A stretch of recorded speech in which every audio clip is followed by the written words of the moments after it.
誰も私を裁けやしない。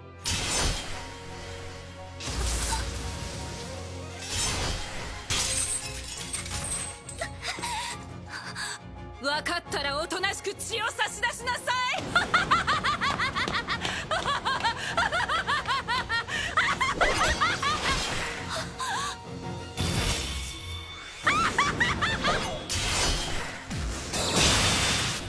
The problem that I'm having with the dark history of the reincarnated villainess, and depending on how you felt about this episode, again, you can feel a ton of different ways. Please let me know in the comments. This was episode number 8, and I just didn't like the episode. Now, I don't think it was bad per se, but one of the things that, you know, this show has kind of touted or kind of been a big part of is the fact that it's funny.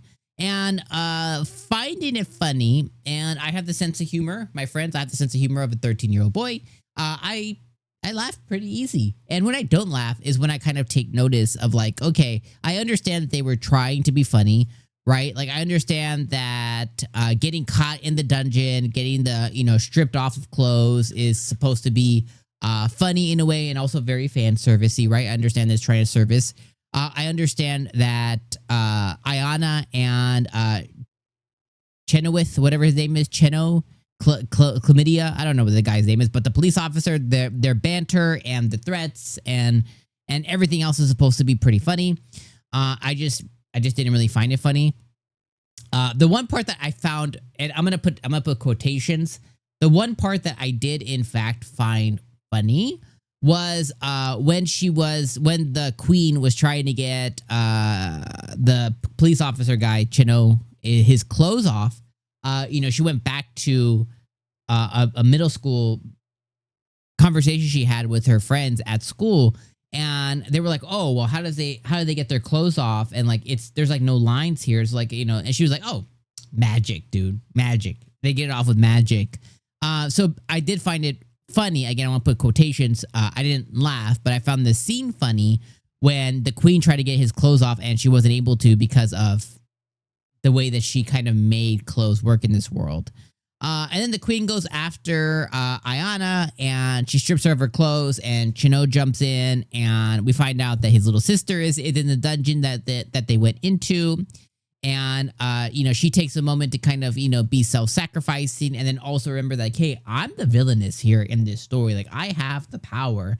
And the episode ends with her kind of like having that villainous moment, which I think this episode personally, I think desperately needed for that to be, we needed to see her finishing that off and the next episode could have started off with, I don't know, her new relationship now with the police officer guy or whatever. But it just, I don't know.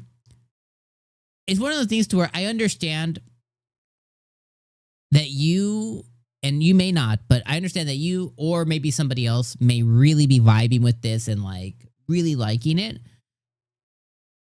But it's just, it's fine. You know what I mean? Like, it's one of those things to where it's like, it's fine. Like, it's fine. You know what I mean? Like, I think I told you guys before in the past few episodes, like, I do think the back and forth with her in middle school and stuff, it gets old, it gets tiring. Like, it's funny, you know, here and there. And story-wise, I understand why they're doing it. They want to, like, make the call-outs to, like, here's where she was in life, and here was her thought process, and here's the reason that this is now happening. And I do appreciate that in some sense, but it happens so often and so frequent that I'm just like, okay, like, I get it. Like, maybe just once an episode, maybe not at all in some episodes. Like, I don't know if we constantly need that. Or maybe at the end of her figuring out or getting over the scene, you know, the whatever her next hurdle is, maybe like the next episode, we get a flashback of like, oh, I'm so glad that I got out of that. Or I don't know, but it just felt like it's too frequent. Fan service this episode was story appropriate. I just wasn't vibing with it. Don't get me wrong, I love fan service. I am not the harbinger of like, oh, a fan service in anime bad.